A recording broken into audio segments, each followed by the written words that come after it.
right, wrapping up, folks. Can I get that round of applause again? Because that really gets people to come into the room. So one more time. 45 minutes to the booze and the band, and some light snacks. There'll be a dance-off as well. All right, let's go with our next panel. The final one of the day. The moderator for this roundtable all-in-one platforms versus best-of-breed technologies slugfest. It's going to be a good one. Is Jill Finger-Gibson. She's the principal analyst at the Digital Clarity Group, customer experience expert, talking about that intersection of content and commerce. So she's one of the most foremost people in the industry on that discussion, and we're so happy to have her. Jill, why don't you come to the stage? Let's give Jill a round of applause.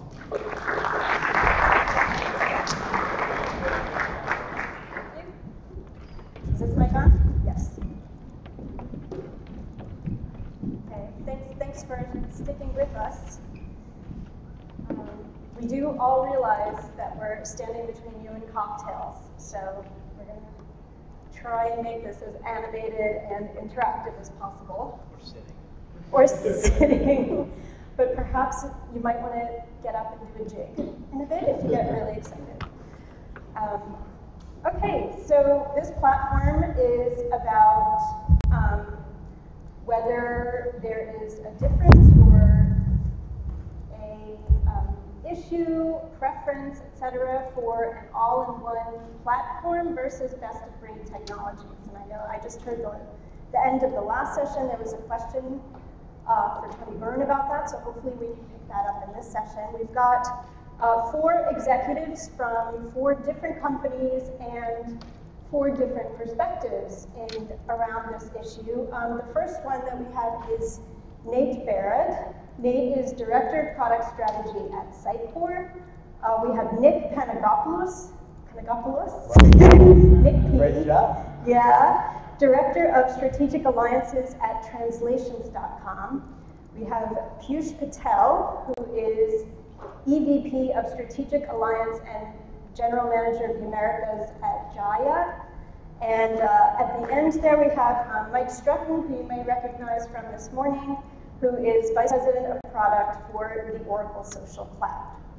So one of the things that I thought we could do with this panel is start off by saying, from those of you in the audience, are there anyone in the audience who has a particular preference for an all-in-one platform, or even has an all-in-one platform already installed? Can I see any hands for that sort of solution? Do we have anyone in the audience with that? Where it's one vendor or one particular technology you've gone through for various areas of your enterprise? No one? Wow. Interesting. Okay. Well, that's going to change everything I say. Okay, so how about, well, the reverse? Are there people who feel strongly about there is an importance to use a best-of-breed solution, point solution, when picking technologies, or have them installed? You, sir.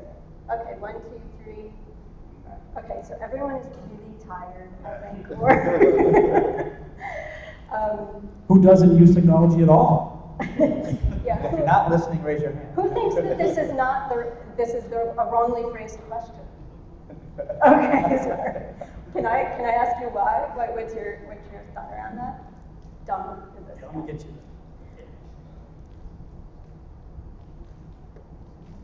Well, I consult on the Adobe Marketing Cloud. It's very much an all-in-one solution.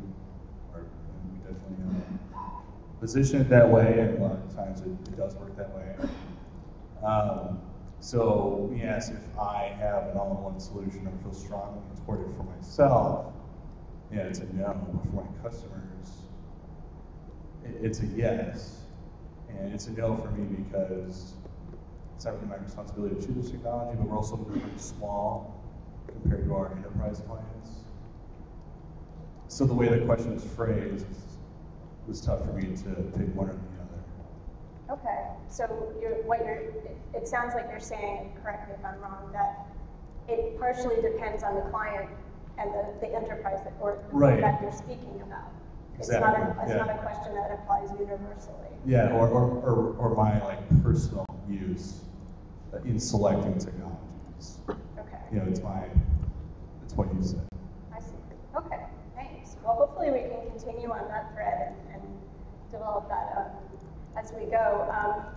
The way that I thought we could do this is that we talked a little bit. I spoke one-on-one with several of the panelists before this, with customers and what their customers are asking them, or how they see the world.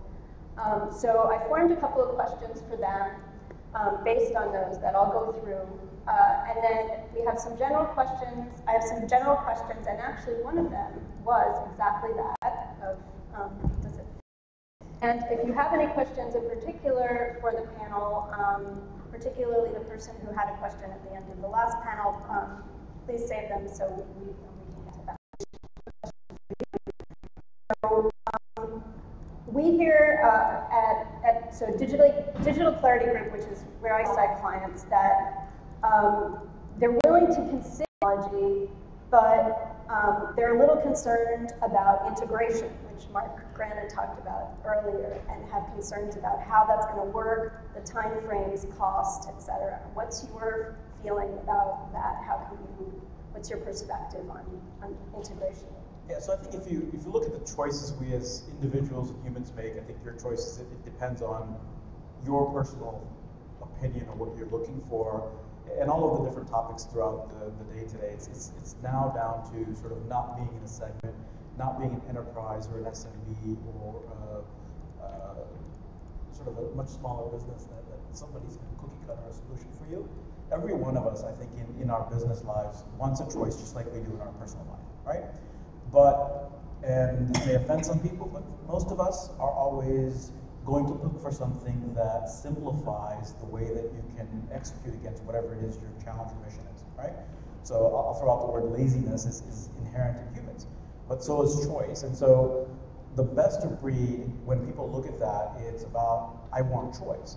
But the all-in-one approach, or sort of that desire, comes from the fact that you don't want all the headache and burden that goes with the best of breed choices, right? So my personal opinion, which has been formed, again, through a number of roles I've had in product and service companies doing lots of different things for clients, is that people want both of these things. And there is a middle to this, which is a strong opinion I have, and the way that Jaya approaches how we go to customers to market, is to allow for that choice to happen, but provide the easy choices as well, right? So example is, if with our platform, you need another one, the traditional answer for most companies would be, hey, we have APIs, you can integrate to anything.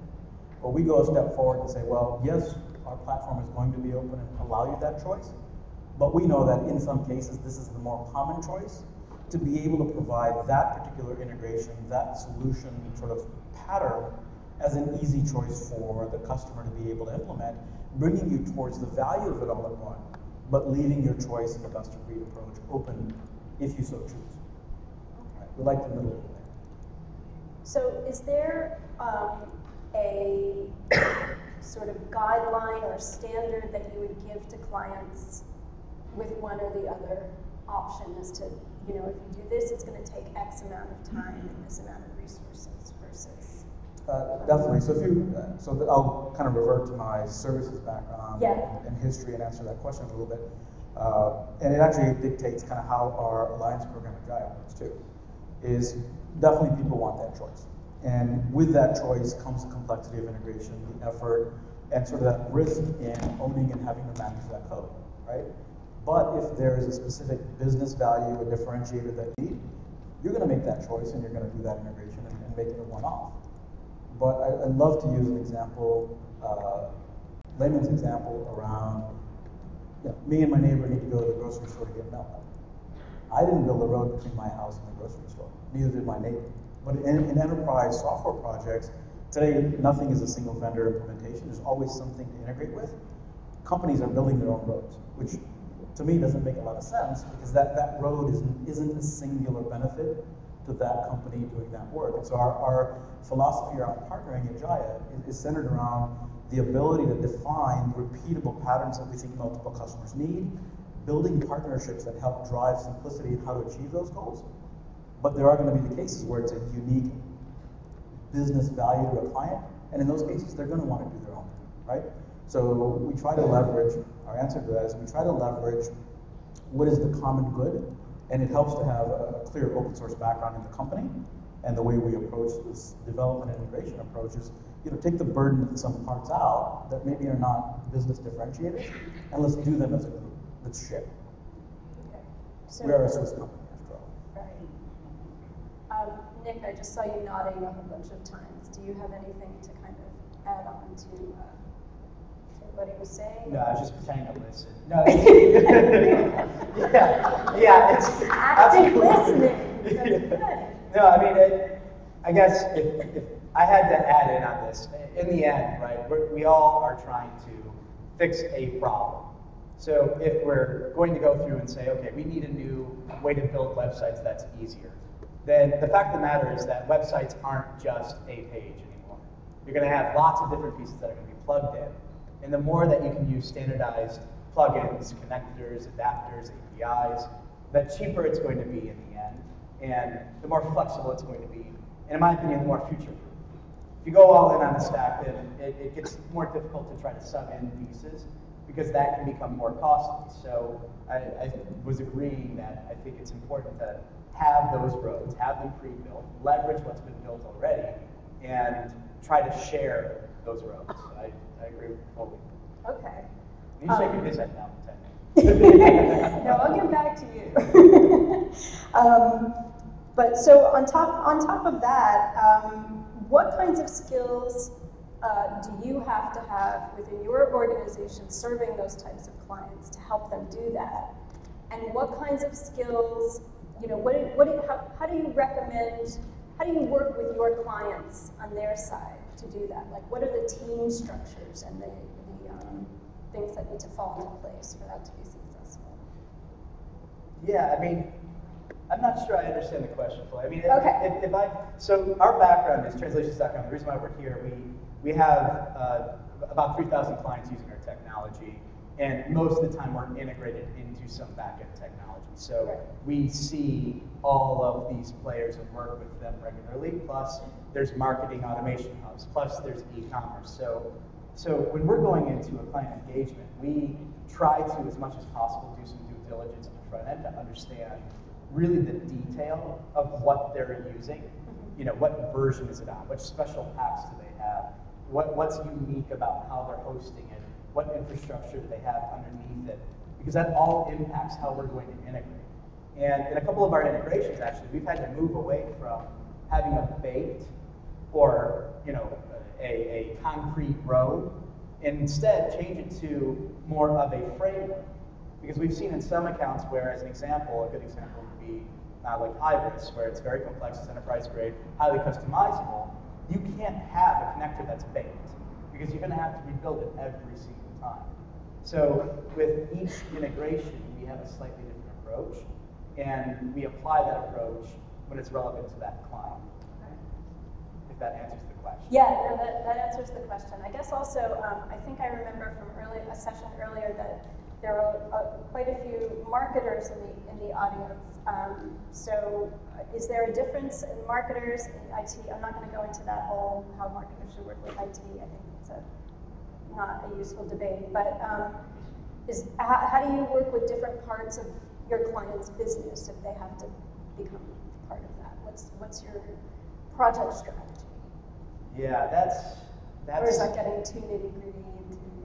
Well, I don't know how necessarily relevant it is specifically for this topic, but we end up having to work with multiple departments. Right. And we, as a result, then have to work with different technologies and different stakeholders.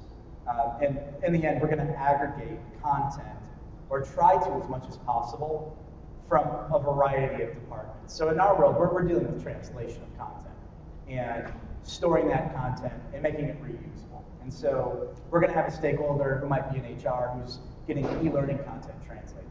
Stakeholder in legal who's dealing with international patent law and acting on that. Stakeholders in marketing, stakeholders in IT. And so we we kind of bridge the gap across all of those by trying to aggregate all of that content and allow them to crowdsource their translation with whatever resource that they want. And so I think what's important is that we understand what they care about and talk with them as much as possible one-on-one. The one time when it's not one-on-one is it's going to be marketing and IT in the room together with us often. If there's a marketing-related task, we don't often split them up because IT, they don't want to talk to us about it on their own, and marketing doesn't feel comfortable talking to us about technology without IT there. So that's the one part that we don't split up, but normally we try to look at them as individuals with their own requirements. Right. Yeah, no, that's great. That's what I was kind of getting at, because I'm just, the idea that I'm trying to surface is how customers, potential customers, should approach these projects, which they could be prepared to do when they're talking to vendors and selecting vendors. Okay, let's move down to Mike. So Mike is from, as we introduced, he's from Oracle, so a slightly different perspective from the folks who have spoken so far. So you're in an interesting position because you're one of many. You come from being a point solution who was acquired into Oracle, and now you're part of this larger, arguably all-in-one solution. How did it go? How long did it feel, and how long did it take before you felt like you were part of this larger organization? And what's changed? Or what can you share with us? So, as I mentioned earlier in the earlier session, I was with a company called Fisher, and we were a best-of-breed solution. We were one of the best social media platforms out, social marketing platforms out there. We were acquired. Right off the bat, it was a bit different for us to be part of Oracle, this large company, because we were a startup. But it didn't take long. It was probably within the first 6 months that we actually started to realize what the vision was for the all-in-one, as we're referring to it in this panel, customer experience solution. And the CX solution from Oracle's perspective was made up of actually acquisitions of best-of-breed technology. So at the end of the day, we're sort of the best-of-breed in putting it all together. So from my perspective coming in, right off the bat, we were tasked with doing integrations, and I like to refer to them as innovations, with the other applications we acquired, from marketing cloud applications like Eloqua and Responses to data applications like BlueSky and DataLogix, as well as the existing acquisition we had with Service and integrating the Service. So now that we're part of this ecosystem that is being referred to in this conversation as an all-in-one platform, it is very enlightening as the customers that I deal with, because it's much more exciting and much more, we're taking the conversations that we've had with our products that used to be a point solution to a much broader audience, and we're working across much more mature enterprises that are at different states, and they actually need to bridge the gap between the CMO, who I used to speak to all the time, and now the CMO and the CIO, which Oracle has been embedded with the CIO for a very long time. So it's real easy to now walk in and have a conversation with both the CMO and the CIO and actually be able to bridge that gap, so to speak, those conversations.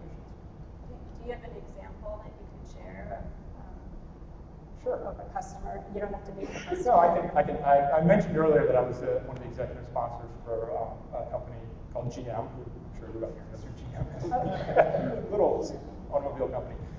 General Motors has what they refer to as a center of expertise, or center of expertise for social center of expertise. And that vision was put together in combination with the CIO and the marketing and the customer experience teams at the executive level. And that team is now working directly with us across CX, specifically around social, because that's where the biggest opportunities are with talking directly to customers. It's like GM doesn't directly sell an automobile, they sell through their dealer networks. But having those conversations and expanding their digital experience, so to speak, with their customers through that platform. So the experience we've had there has been phenomenal, because I'm talking with the CIO, I'm talking with the IT group, hand in hand with the marketing team, and bridging that gap, but also bringing about technology and leveraging the technology we have to integrate with the technology that they already have in place. They already had an existing CRM system. They're rolling into cloud applications because everything we're doing is cloud-based. So as these companies are maturing or adding new systems, I mentioned earlier that it's really important for us to be, as you mentioned earlier, extensive, right, and have APIs. It's not just, we don't expect somebody to say, I'm going Oracle CX and I have to have everything. We know that that's not always the case. Rarely is it the case. It's important to be able to grab the pieces that are right for you, bring them down, start to use them right away, and know that the pieces you have will integrate much more easily with each other because we're solving those problems, and then they're extensible so that we can actually integrate other things. Thanks.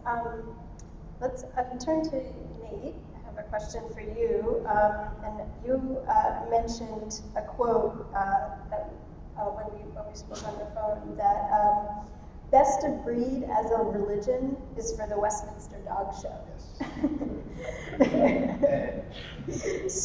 Yes. So I wonder if you could share with the audience where that's going. So that's cloaked in a point, and I agree that the question is kind of antiquated and misphrased. And the way that we talk about, written white papers about it, actually with some of your colleagues, is it's best of need, is what you're looking at. And there's no breed of the dog show that combines all 10 that won best of breed. That'd be a pretty ugly dog, that'd be pretty hard to manage, that would be pretty hard to house train, and why would you do it, right? There isn't an answer because you wouldn't. There's no, just as a religion, best of breed it doesn't make sense. What people do is best of need, right? They need a friendly dog that is hypoallergenic. Now we have Labradoodles, right? We need a dog that can handle the snow but can also be a guard dog. And so they'll move a pincher with a Bernard and you have a Rottweiler. Because you had a need that you started with. So to kind of connect some of the questions, how do we work with different departments? We start with the need. What is it we're going after? And then, is it a hypoallergenic friendly dog or, whatever. This is the point. And if we look at customers, we are an all-in-one stack. But again, I think we know that these terms are kind of dripping away. If someone's business is largely focused, say, on email and Groupon, et cetera, I'm not going to encourage that they base their business on the email provisions from SiteGuard, right? Because this is the core of their business, and we're going to find need, of course, that we can augment and that we can iron out. But as a religion, to blindly just say, I'm going to take the best of the best, is not the right recipe, right? So you start with, again, I'm looking for a working dog, a family dog. It's a fun analogy, and one that when you start to think about it, it would be kind of a freaky animal if you just took a greyhound with a poodle and bred them all, and that's what the term means. Is best of breed comes from the dog show. That's where we stole this term from. So if we bring it back, why did we even start with it when they don't do it either? So I get a little worked up, but the point is focus on need again, and what'll happen is the balance will start to shift. You have a point solution, or someone owns a point solution. They get a different solution, and now the renewal comes up. You start to think, well, that was a fantastic solution 3 or 4 years ago, but do I need that? Right, bring it to the consumer market, the Harmony remote controls. Do people need those anymore now that we can control our Comcast box and our stereos from our iPads and our cell phones? Do I need to buy another Harmony? But on the flip side, there's some merit to things just working. Right? How many, we talked, no one was an all-in-one for their business, but I bet you there's a lot of all-in-ones at home, and we have Sonos users here. People have Sonos speakers. Are they the best speakers on the planet if you're a DJ? No, but it just works at home, right? You just add a new speaker, and now you've got music outside. You just add a new speaker, and now you've got music in the basement with no integration and all this other stuff. So tell me if I'm towing the line or towing the fence, but again, I think that the point is to start with your need. If you're a DJ, don't buy Sonos, right? Those sorts of things. Think about what the need is, and then go find the best solution for it. Actually, that makes me think, and this is a question for anyone on the panel because it relates to all, is how do you get to even that point of the need? Like, how do you recommend your customers figure out what they need in the first place? Great question. I'm sure we'll all share on it. And one of the questions earlier is how do you work with these teams? Yeah. we've had several occasions working with existing customers. So part of my role is to talk to our customers, and okay, you're trying to do multi-campaign management. Our software says it does it. How far is the gap, et cetera, et cetera. We've had several customers come back and say, this is the first time we've all sat in the same room. Hey, Bob. Yeah. Nice to meet you. You know, so I think what happens is, you know, for us specifically, we have a methodology. I won't get into too much detail, but essentially it helps you assess what's high value to the experience. Is the experience value with a physical interaction inside of a store, in which case maybe you're not looking at the website, like you said, maybe you're actually looking at an employee BDE application and helping a real estate agent build listings. It's easier in person, but the real point is to start at the business core of, you know, what's the problem we're solving, and what are we trying to get out of it? Because otherwise it becomes this CFO, CIO war of, oh, we're this technology, we're that technology, or oh, this proposal has more software listed on it. Yeah, I would agree. I mean, starting with understanding what success means to the customer and how they would define success and what does it look like, and then back into that from solutions, doing things like journey mapping. Specifically, though, spending time with around the key stakeholders in the business and what their goals are and what they expect to achieve from the actual needs and what you can actually measure and what you can actually achieve with that, and then back into that with the solution. It's typically how we talk to the customer. So, you know, that's actually very easy for a services company to go out and talk to clients in that manner, right? To say, hey, let's look at everything, let's spend 6 weeks, maybe 6 months analyzing what the problem is, and then we'll figure out what we need to do. That may work for some, but for product companies, I think it's slightly different, that we have to have that conversation in a very accelerated manner. I think you'd all agree, to be able to come to a determining point of, is this customer's problem a fit for what we sell? Then it starts to get into the cultures within the different vendors, and at that point, that decision is, do you still move forward? You have a revenue target you got to meet as a salesperson versus a company culture of no failure, right? And it has a lot to do with, hey, how do you sell? How do you make your numbers? Are you public or private? And you know, it's really important for us, at least, to make sure that the challenges we get into with our clients are actually addressable, are actually going to lead to a meaningful outcome, because for us, we don't have a huge license up front kind of model. And for us, we only make money, we only survive if the solution actually worked and they stay with us in 2 year, 3 year, 4, right? So it's a very difficult conversation that we do have to have. And so the profile of people we've got to bring on board for us is people with the background to understand the challenge. Are we a fit for that challenge? And maybe even a personal commitment to not just closing the deal just to close the deal, but to actually have a long-term relationship with this customer where we solve the problem. So there are cases that you kind of have to walk away from customers who haven't done their own due diligence to say, what is the challenge, right? So customers will be like, hey, my platform's not working. I need another one. Here's an RFP, here's a feature list. And that is the absolute worst thing to do, because the features aren't your problem, right? How you use the platform, how you live with the platform is your problem. And if you don't look at how you're going to address that, picking a different technology isn't going to change anything for your organization. This is why you buy a new platform every 4 to 5 years, because you didn't really think about it properly, right? So I think that's the biggest challenge, and it's not really, is it all baked in together in one platform? Is it a bunch of things you chose? But one, understanding what is the problem, how are you going to address it meaningfully? And then second, that's when it comes into why people have this debate of all-in-one or best of breed is, well, then now that I know my problem and what I want to solve, if I am going to pick all of these ingredients to make a mixed drink, how can I simplify that so I don't just settle for a beer because it's already made and I just got poured, right? The laziness factor comes in, and I apologize, people aren't lazy. It's just the faster path to a solution is literally what moves your business, right? And we can no longer spend 6 months defining our problem. If we haven't tried twice to solve our problem in that 6 months, somebody else has. And they're on their third iteration, having gotten it right, when you're still on your first. And I think that is the biggest challenge of why people talk about this all-in-one versus best of breed is, how can I move faster? How can I take the pain points of what I want to do out? You can't prognosticate your exact solution. Nobody can. And so you want to iterate, you want to move faster, and so you need the speed and not spend 6 months integrating things and building the road. I think that the time factor is a huge point. I mean, I had a client actually recently, a large auto manufacturer, also in Detroit, not GM, who actually went all in with a monolith platform. And they didn't recognize that going all in meant that they were going to have to change all of their processes, all of their people, the agencies involved. And so they decided, okay, we're going to just do a couple of landing pages. We're going to launch these. We're going to have a quick win. And that quick win, which they thought was going to take 3 months, actually, as a part of figuring out all the processes, all the stakeholders, getting the stakeholders to agree on the content on those couple of landing pages, the whole process took 1.5 years.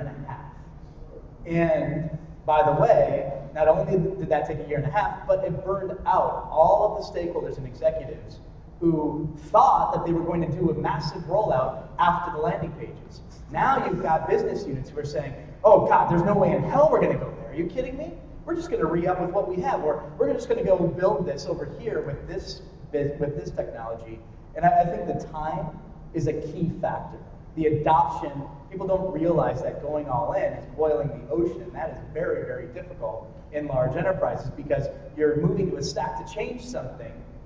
But if you're going to go all in, you're going to have to change not just your technology or technologies, you have to change your people involved, their skill set, you're going to have to change how they actually work together, you're going to have to nominate champions who can have authority over content and approve that, and that's where I see all in fail. It doesn't mean that people don't still buy it, but I end up seeing it often get bought only to be rolled out 2 years later with a lot of really pissed off people, only to have several brands and enterprises who decided to, in that 2-year period, go and buy other technologies while corporate headquarters decided that they were going to go all in on this other stuff over here that we're never going to use. So that time factor is huge. One of the things that I'm hoping that none of us do is end up 5 years from now with the goal of simplifying that Venn diagram and ending up with this monolithic digital platform thing that is a $300 million 5-year implementation like the ERP things have become, right? Those all started the same way. There was sort of inbound invoicing, outbound payments, all kinds of different individual standalone platforms that solved a very specific enterprise problem. People said, oh, I need all of these things, so let me start buying them from one place. It started becoming bigger and bigger, and it was supposed to be a full, hey, I can run my business on this platform concept, but who's implemented one of those in any time frame that was quick without having to alter their entire business? I mean, it's a nightmare, and I hope we don't do the same thing with digital platforms as we mature in this space as what happened in ERP. So I'm expecting all of you to hold all the vendors to not becoming 5-year, $300 million implementations at some point. And I think the correct answer was to ask Jill if you need help with this. All 4 of you got it wrong, and the real answer is talk to Jill. Well, actually, that hits on a point. I wanted to open it up at this point to see if anybody had any specific questions or issues that have been raised so far. There have been a couple of different themes here that I'm noticing. That is one, there's picking the technology, but there's a whole thing behind it of your organizational readiness and how you structure your approach to that selection. There's issues about the maturity of your organization, the size. Does that matter? Does anyone have any questions? Should we go? This gentleman here. Hi there. You guys did talk about readiness quite a bit. I wonder if you could drill in. Somebody could drill in on that. What's the best situation that you can remember where the customer who was doing the selection had thought things through effectively, and they had asked the right questions of themselves, and they had a good idea of what they wanted? I don't want to answer for you. I'm trying to drive out the sorts of characteristics that I think would be interesting to this audience for what has worked well. From our business, it's a lot of the folks that are either 50-50, going through it a second time, right? Nothing, knowledge and experience, right? We can, until you have experience that they know. And the other ones that do it really well are the ones that are the most clear on their differentiators. Someone like, say, Zappos, the catalog is one thing. The inventory management, how quickly they can ship you and get a return back, they were very clear that that was going to be their business differentiator. They were going to remove the fear of trying shoes on online. And so the folks that, again, that have fallen trapped, to all the mistakes we've talked about, those are the folks I think that are the most ready. And then the other folks that are crystal clear on what their differentiators are. So let me challenge that a little bit. The example you use is a good one, that as companies iterate and do something a second time, a third time, they get better. But maybe let me ask you, is your context of your question around implementing experience management or digital platforms? If it is, companies are not going to have done the same one a second time. So I think there's a different answer. Yeah, is it buying or Is it selecting? implementing? I was asking for the selection. Yeah. Okay, so maybe I'll use one of my examples. I think that was very positive. When you look at a customer that's a bit more open in their selection process, everyone has a bias, and I actually agree with bias. I think bias comes from experience and knowledge that I can solve this problem using XYZ approach. So it's good. You can't not have a bias. Human nature. But for customers that basically open up and allow biases of what surrounds them to come into the picture, I've seen very good examples that work where, and this is where partnerships really drive. So whether it's us and another vendor or another SI that's going to do the implementation, building confidence in the decision maker, right? That can only come if they're not hearing that message from one person. It's got to be sort of reinforced by other people that they're working with as well. So one of my best examples, and they actually just went live with a site last week. They were going through a decision process. It was a number of things that they needed. They're not an early adopter of technology, so they basically hadn't invested in many things that they needed to do. And so they had to pick 5 or 6 different technologies. And so I was one of the folks that they were talking to.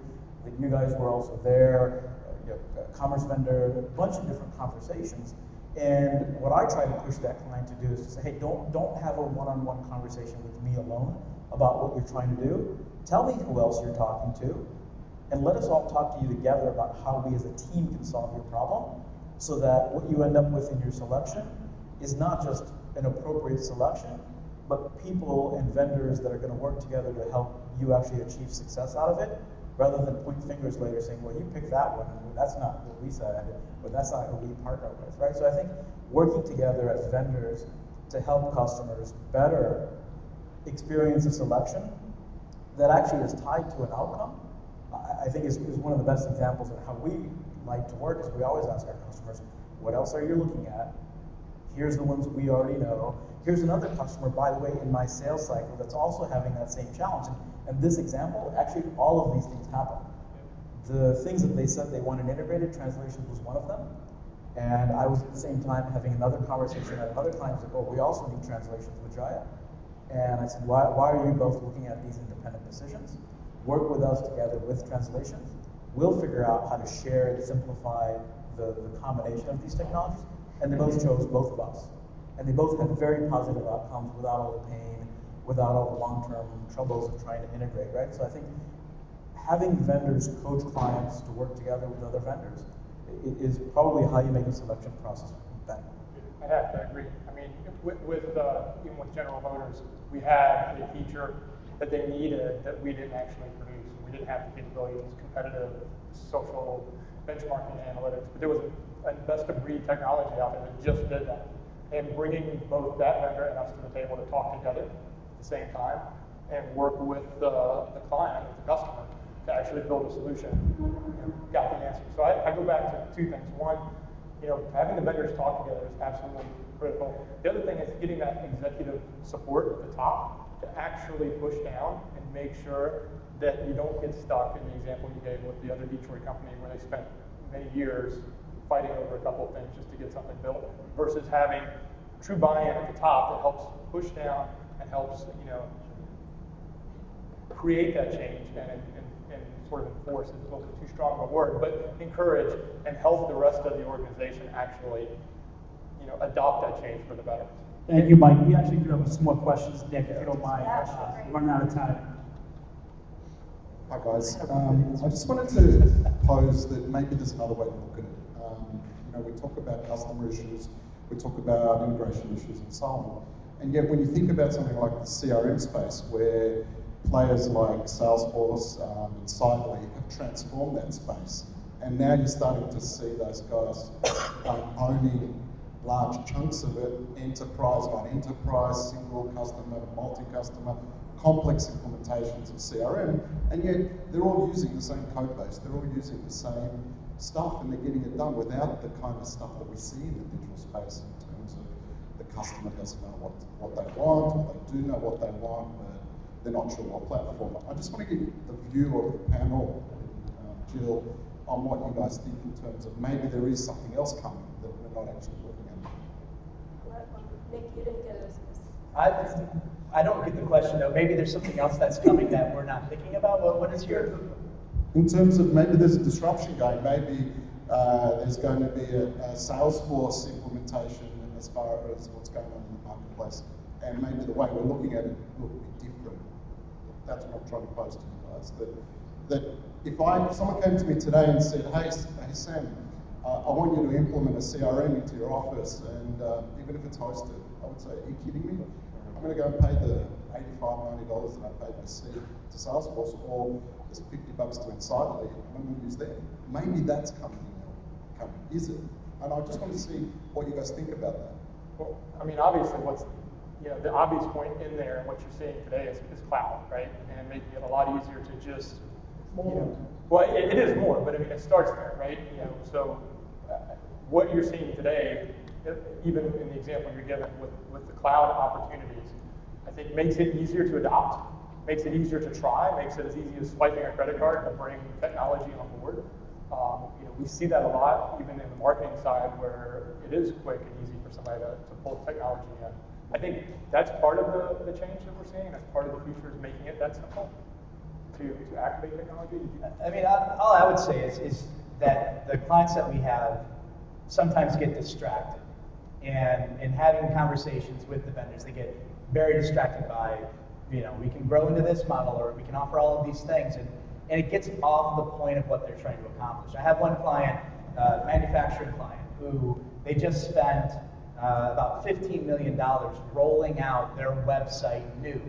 And they took it to RFP again, the implementation partner and the agencies that they were using, because they spent all this money to relaunch the website. And what they really wanted was to generate more leads, more conversions. They wanted to have more opportunities for their sales reps. That was the goal of the site. But they ended up spending $15 million just to relaunch their website, to now say, oh crap, we don't have enough leads. Damn it, now we got to go figure that out. We have to go find an agency who can help us optimize these sites and try to build forms and personalize it. And I think what we see is that a lot of times our clients will get distracted. And I think the ones that stay focused, narrowly focused on their primary objective and making that happen, then they're very successful if they execute against that. But they get distracted along the sales cycle and they think, oh, well, I have to do a whole new user experience. Well, yeah, user experience is great. Personalization is fantastic. And yes, there's a lot of data being shared. But if your data is crap to begin with and you don't know how to track it, and you can't then develop profiles to provide personalized experiences, then you're going to fail completely, because you're not going to be able to generate those leads. So it's the focus that we see that's often missed. And I think that anyone who can stay focused on leads, and whatever the focus of that site is, revenue is going to solve the problem, whether it's CRM, ERP, etc. We have time for one more question. Oh, two more. So frustrating, so dysfunctional. All right, sorry, 1 second. So it's obviously very common and very dysfunctional what you're talking about. I've experienced it, we all are experiencing it. To me, it really makes a great case for an enterprise to hire a marketing technologist, a chief marketing technologist, right? I would love to know, as vendors, is this something that would work in your favor, or not? Because, I mean, the bottom line is they get, quote, distracted, but they also are in fear of whether or not they're making the right decision, so. Well, I didn't want to cut into the original question, but what's coming? What's coming is a consumer-driven business. And then what that means is people are bringing their consumer lives into the business. People can publish movies now. Would anyone have ever used Windows Movie Maker and Windows 6? You shoot yourself, right? But the point now is that a lot of what you're saying is exactly true. And I think a chief marketing technologist would probably live somewhere that's probably larger, bigger, that has a lot more, say, regulation to encourage. What I think is natural, and Jill touched on it, is the complete blend between marketing and IT. You can't hire a marketer now that doesn't know 80% of the web technologies. Constant Contact offers pricing for 50 people, church groups, those sorts of things. So I think a lot of people that, to your point, I think an organization that's big and needs it probably needs to encourage this marketing technologist role, because I don't think you can switch either or. Most technical folks have fan blocks at home too, and they know how ad servers work. And so I think that naturally organizations are already blurring, and if we can put someone in charge of that, for a vendor, that would be the key is putting somebody in charge of that customer experience. Putting somebody in charge of it, whether it's CIO, CMO, or creating a role. And I've seen it in all different flavors. So I'll say there's a challenge with that though, right? Yes, there's a need for somebody to play a role like that, but I will say that the number of people available in the market that know how to do this properly is very low, right? So what's happening, I see this a lot, is somebody gets hired into that role because they had a personal blog or whatever it was that made them an expert in MarTech, and they get this job and they do a poor job of selection, they do a poor job of managing internal expectations, and that term, the chief MarTech person, is becoming a way to get a high-paying job at companies without proper results. So I would caution you that yes, you need people who can do this, but the best place to leverage that on a scale, unless you are a very large organization that can thoroughly vet a person who does have experience and not just, I know how to post to Twitter, be very careful with how and who you pick to do that role, because you may end up just people who like to play with technology and not really look at the results of what they're supposed to be getting. Thank you. Time for one more question. Keep in mind you are cutting into the alcohol. I'm as thirsty as everyone else. You guys make it just great too. Really, the question is, we sat and listened to a lot of stuff earlier today about kind of the convergence of big data and content and commerce and the ecosystems and really the touch points across multiple aspects of the enterprise to deliver personalized experiences, which is where the digital experiences go. And the question of big vertical solutions versus best in class is kind of orthogonal to that, because the question really is how big can a vertical stack really get? It's never going to get big enough to consume all the data from all the different sources and all these different things to deliver these personalized experiences. So what is the boundary of a vertical system, and how does that kind of intersect with, these outside of the silo pieces? How do you get kind of the right balance between what's in the stack, what is part of the stack even, versus what's sitting outside in these different parts of the legacy applications or third-party environments, etc. That seems like the question. Our approach in doing it is looking at what are the adjacent problems being solved, and then who are the people, the personas, the actual users when we draw them up. Emma, the content marketer, Aaron, the merchandiser, and we look at the problems that these unique individuals have. And I think that's where most people trip, because they start at the boards, they start at these funded projects, and they start at budgets. So you actually have to talk to the people that weren't involved in the selection, that weren't involved in the purchase, and this is the person whose raise and promotion depends on this software you bought. So I think it starts with looking at exactly, okay, well, who does what? So for us, it was a very natural progression at Sitecore to move into commerce, right? We've all probably talked a lot about it. Jill knows very well. Content and commerce have very similar cycles when you look at those sorts of things. So we look at people that have similar problems that we can can move into. And eventually what happens, the people will select out, right? Someone has a best of breed, best in market email provider. And after times they get to the whole 80-20 rule question, am I using 80% of the software or 20% of the software? And do I need to re-up that sort of thing? But for us, at least from the vendor perspective, I'm sure that the services perspective is that from us, we like problems, like budget cycles, like type of people. Who has more Aarons, who has more Emmas, who has more what the type of people that we're working with in the software. I also think that the data is a critical piece when you're thinking about an all-in-one solution, as we're referring to it here, and being able to actually think about how the data can transform and build up across multiple entities, from your service data, your CRM data, your commerce data, your social data, building up a social profile, understanding, or an individual profile, understanding what are they doing on social, what are they doing on your commerce site, how can I reach that person in other ways, how can I reach people that look like that person, how can I discover who that person,